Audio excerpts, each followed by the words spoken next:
I mean, 40% of the NBA is a free agent.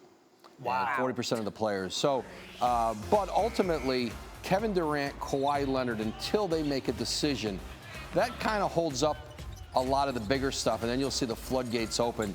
But we're going to see a lot of deals today.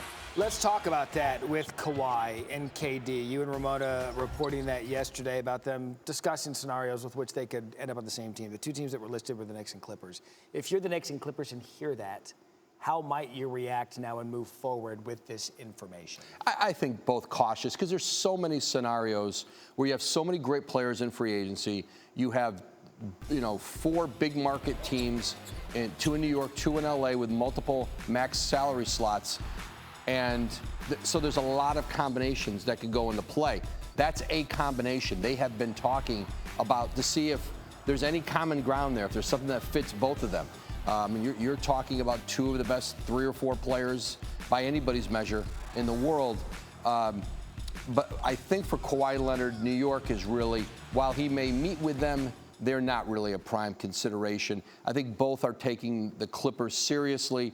I don't know that duo, that combination is a front runner to happen, but it has been a conversation, and we'll see how it plays out here in the next 24, 48 hours. Yeah, let's talk about timing, though, because you do say we're going to get a flurry at 6 p.m., but on the other hand, Kawhi and KD are taking meetings throughout the week, so it could be a few days before we get a decision from them. If that were the case, how could it impact what happens in free agency if we have to wait a few days?